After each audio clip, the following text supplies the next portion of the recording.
Hello po sa inyong lahat. Isang magandang umaga po sa inyong lahat. Ngayon po ay 5 ng Abril 2026 anyo at ang oras po ngayon dito sa Los Angeles, California ay alas 7:29 ng umaga. Araw po ngayon ng linggo. Kaya medyo late po ako ngayon. Ah, at nais ko po mag-vlog mga kababayan, mga minamahal, patungkol po dito sa sinasabi ng mga kampo ni Sara na baka mag-bank run daw kung buksan ang bank account ni Sara. Yan po ang sinasabi nila. Ay marami po ang, ang nagdi-discuss dito ngayon. Ah, pero hindi ako naniwala dyan. Opo. Walang, walang koneksyon dyan sa bank run. Opo. Ang title ko po ngayon mga kababayan, mga minamahal ay baka mag-bank run daw kung buksan ang bank account ni Sara. Yan ang yan ang pinapaputok ng mga kampo ni Sara.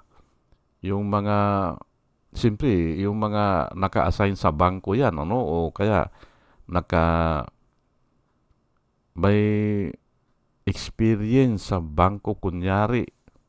Opo. Pero ipapaliwanag ko na hindi yan. Wala yan. Ngayon ay ako po ay kwan na ako eh. Mag 68 na ako eh. Pinanganak ako ay kwan eh 1958. 1958 ano. Ngayon ay i-discuss ko muna itong kwan, ano ba itong bank run na sinasabi nila kasi hindi naiintindihan po ito ng mga bata eh. Hindi naiintindihan o hindi nila nasaksihan. Ako po, kung hindi ako magkamali, 1978 o 1979, nag-bank run po yung Bangko Pilipino. At yun ang ikikwento ko sa inyo. Nag-aaral pa ako noon sa Piati. Kung hindi ako magkamali ay third year, fourth year ako noon eh. Engineering dyan sa Piati. At noong mga panahon na yan, 1978 o 1979, ay nag-bank run ang Bangko Pilipino dahil sa fake news. Opo, fake news po ang pinanggalingan. Ang Bangko Pilipino po noon ay mahigit na ang tauhan nila sa buong Pilipinas ay mahigit sa 2,000. Opo, yung lahat na yun lahat sa Pilipinas ay napakalaki na po niyan. Mayroon kang 2,000 na tauhan. Yung mga teller yan, yung mga bank manager, mga investigator, lahat yan, mga accountant, nasa mahigit sila na 2,000 personnel. Ngayon, at sikat na sikat po yan. At ang mga nagdideposito po dyan ay mga ordinaryong tao. Opo, pati mga estudyante po nagdideposito dyan eh. Yung mga tindira sa palengke, ganyan. Mga ordinaryong tao na maliliit lang yung mga deposito nila. Pero dyan sila nagdideposito kasi nga tiwalang-tiwala sila. Ang kuwang kasi niyan, ang moto ng Bangko Pilipino ay subok na matibay, subok na matatag. Yan po. Kaya naiingganyo yung mga maliliit na tao na magdeposito dyan. Opo. At ang alam ko may-ari niyan si Aguirre eh. Hindi ko lang kilala pero Aguirre daw ang may-ari niyan eh. Ay mayaman siguro kasi lahing Kastila yung mga Aguirre eh. Ngayon ay hindi ko alam kung papaano pumutok yung balita na magsasara na daw yung bangko o kulang na raw ang pundo o nalulugi. Ganun po ang balita noon eh. At mayroon pa, kunin nyo na yung pera nyo sa bangko at baka hindi nyo na makuha. Ganun po eh, kaya nag-bank run. Ikikwento ko lang po sa inyo ha, ito nasaksihan ko ng personal o yung kwan talaga, yung man to man. Opo, sa umaga pa lang, pumipila na ang mga magwi-withdraw eh. Lahat withdraw po yan sa umaga. Ngayon, pagdating ng alas 12, sarado na sila. Bakit? Wala ng pira eh. Bukas na naman yun. Bukas, magbubukas. Kasi nga, wala nang maibigay sa tao. Puro kasi withdrawal eh. At pila po ha, pila yung mga tao. Pumipila. Tumagal po yan ng mahigit 1 taon. 1978 nga, kung hindi ako magkamali 1979. Pero 1980 ay completely na sarado na sila. Hindi naman sarado, pero yung mga branches nila wala na. Yun na lang nag-ooperate yung main office. Ganun na lang. Kasi, kailangan may mag-operate din kasi may mga transaction yan eh. Ngayon, iyan po ang masasabi ko sa inyo, ang mga depositor ay yung mga pumupunta sa palengke, ganyan. Kaya nga ang mga branches nila ay malapit sa palengke. Opo, ganun po 'yan. At makita mo yung mga depositor, mga ordinaryong tao, mga OFW, ganyan. O, nakaipon, magdideposito doon. Ganun po 'yan. Yan po mga customer ng Bangko Pilipino. Ay aywan ko ba bakit sino ang nagpakalat ng fake news na nalulugi na? O ayan, nag-bank run. Kasi walang nagdideposito eh. Puro withdrawal po eh. At pumipila po yung tao. Kung may 2,000, 5,000, ay withdrawin na yun. Ay mayroon nga iba kung magwi-withdraw, halimbawa, may pera siya ng 2,000. Ngayon, hahatiin pa yun. Sir, ang withdrawin mo na lang muna ngayon ay 1,000. Ganun po eh. Ganun po ang karanasan ko dyan. Opo. Kasi nga, hindi naman ako ang may bangko, pero yung isang kamag-anak ko ay dyan nagbabangko kaya alam ko Opo. Basta ganun, Basta ganun. Ang bank run ay dumarating yung pera, nakikita namin hinahatid yung pera galing sa Central Bank. Kasi may mga pera din sila yan hinahatid nung armor vehicle. Tapos, yung mga tao naman nakapila na, ayan na kanya yung pira. Adi magpapa-withdraw na naman sila. Pero ubos din kasi bandang alas 12, wala nang pira na maipa-withdraw. Ganun po ang bank run. At hindi na ata naka-recover. Although na maraming sister company. Marami po yan pero hindi na ata naka-recover ang Bangko Pilipino. Yan po para ipaalam ko po sa inyo kung ano yung bank run. Kasi yung pinaganak ng late 1970s, hindi alam yan Hindi alam. Kasi hindi nila nasaksihan. Opo, ako nasaksihan ko po yan Yun po dahil lang sa fake news. Ngayon ay bakit ginagamit ito ng mga kampo ni Sara? Ay siguro ay tinatakot nila ang mga tao, hindi ba?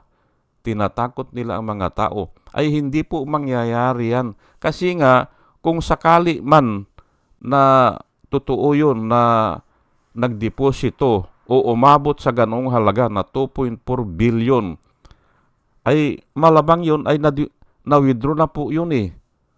At saka, kung isa lang ang magnanakaw na nagdeposito doon, walang kaso yan. Ay siya lang ang apektado yan. Hindi ba?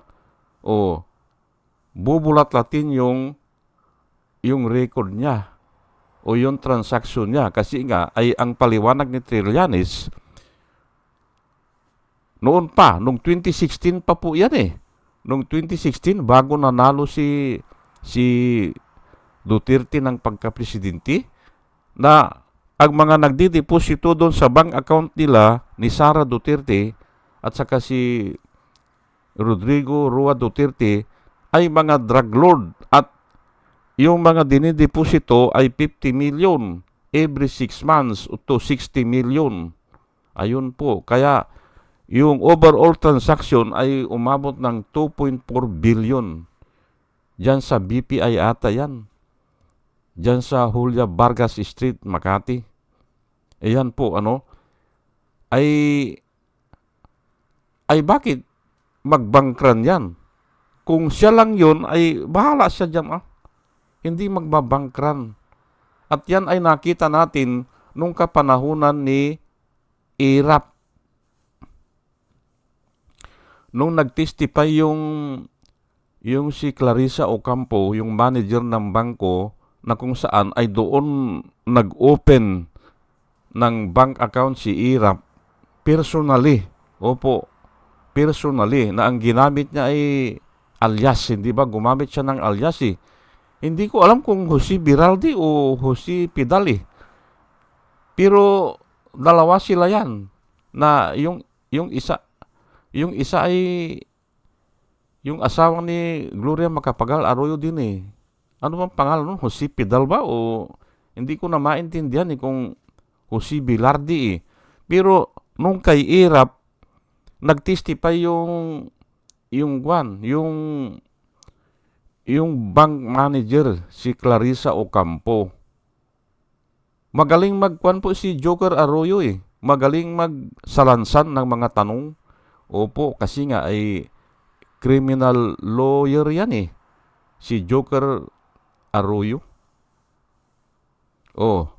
Nagtestify yung manager, yung bank manager, si Clarissa Ocampo, na yun nga, nag-open ng account, ay standard operation yan. Sabi niya na kung malaki ang account, maraming pira, ay ini-entertain namin, getting to know you, ganun,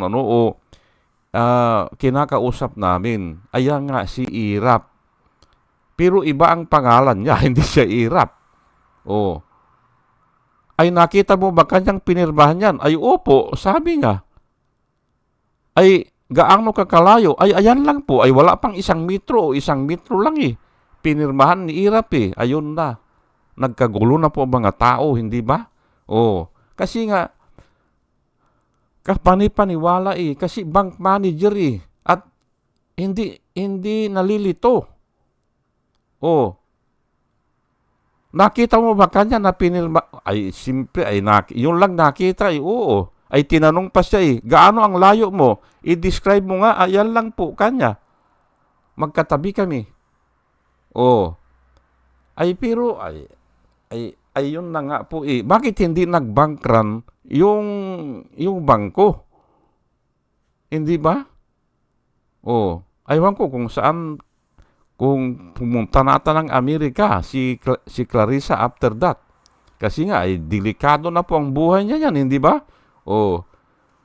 Pero naisiwalat niya na yung nalalaman niya o yung totoo. Kasi tinatanong siya eh.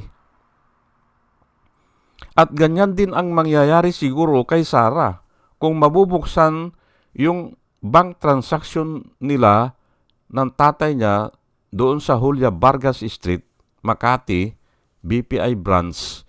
Kung mabuksan yan, makikita ron na may nagdideposito ng 50 million, 60 million every 6 months. Ay sino ito? Ayun nga, mga drug lord. Kaya ayaw nga nila eh. Ayaw nilang ipabuksan kasi nga ay ako kahit na hindi na siya parusahan eh. Malaman lang ng mga tao na na kung ano ang totoo. O, kahit na hindi na siya parusahan, kung ano man ang parusa niyan. Pero, ay ako, naniniwala ako na pwedeng gawin ng tao yan kasi nga ang tao ay kurap. Kurap po ang tao Kaya, naniniwala ako na pwedeng gawin yun.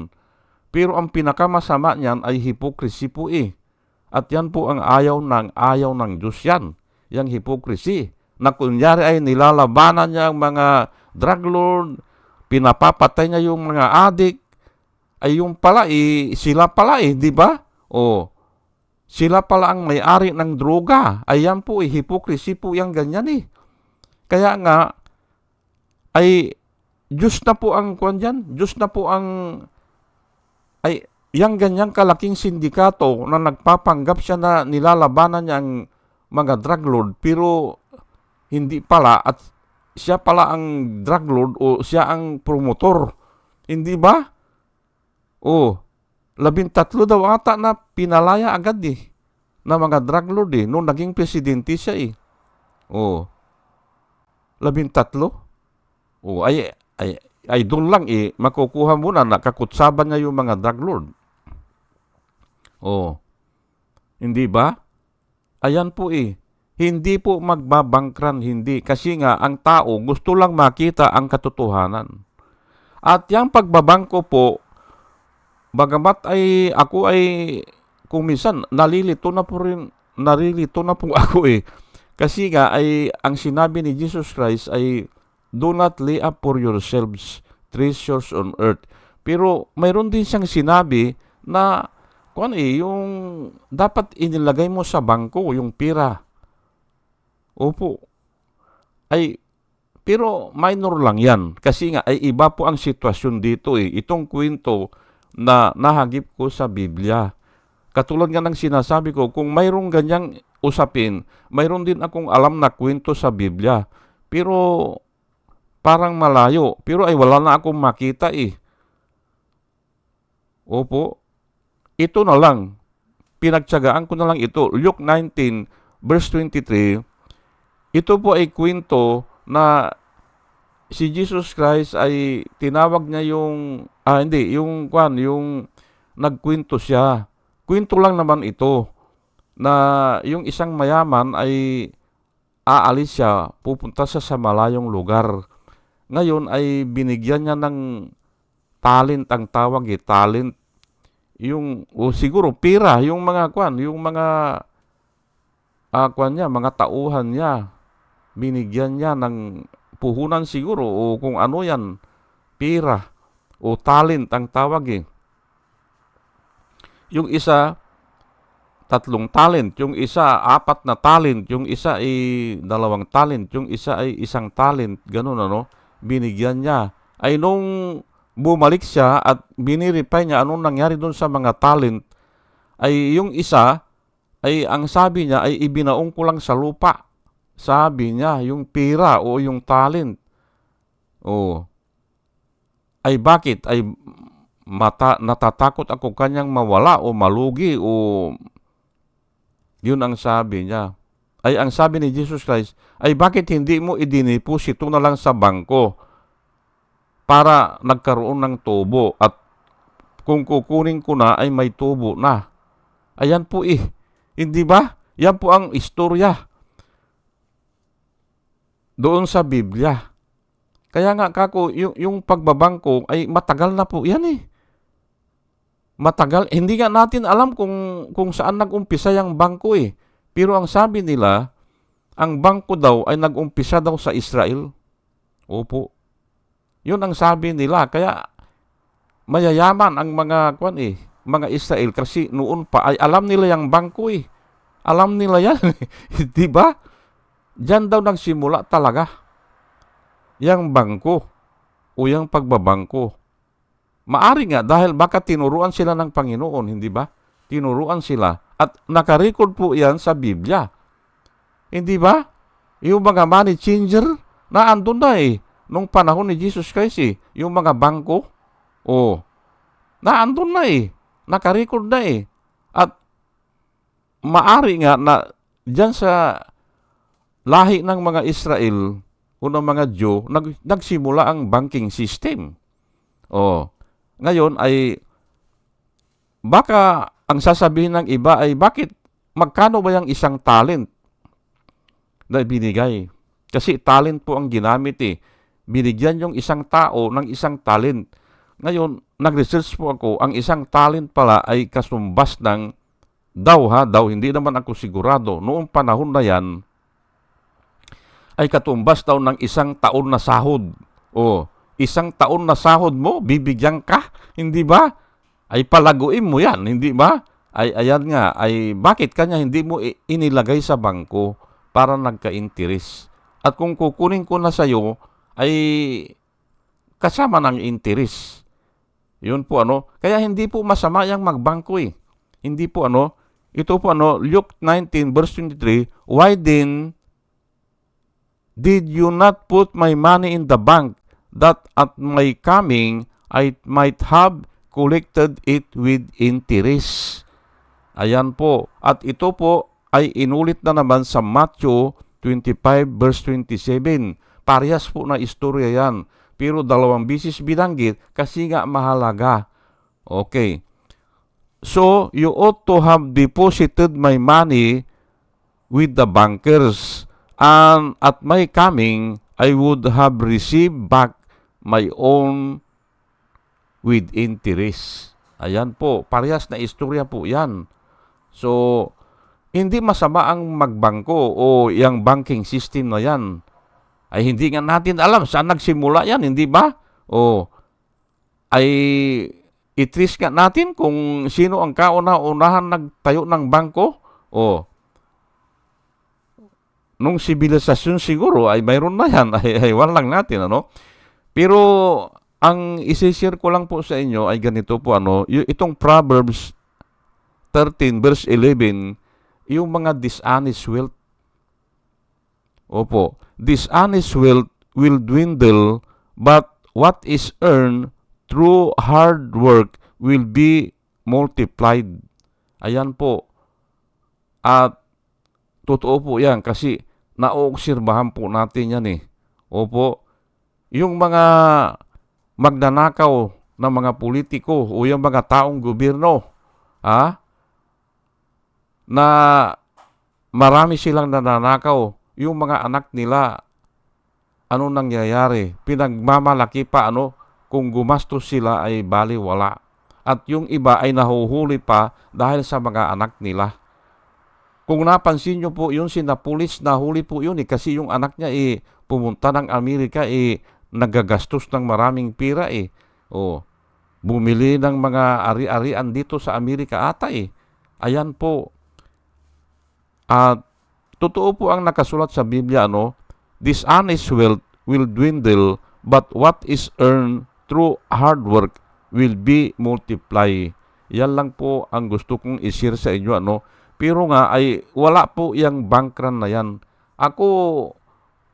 Hindi ako naniniwala dyan na magkakaroon ng bank run. Kung bubuksan ng impeachment proceeding o ng lower house ang bangko ni Sara, ay pwede naman yan kasi nga ang sabi ng Supreme Court bakit daw hindi sinabi yung unang impeachment complaint kay Sara, bakit daw hindi binigyan pagkakataon si Sara na marinig ng personal, hindi ba?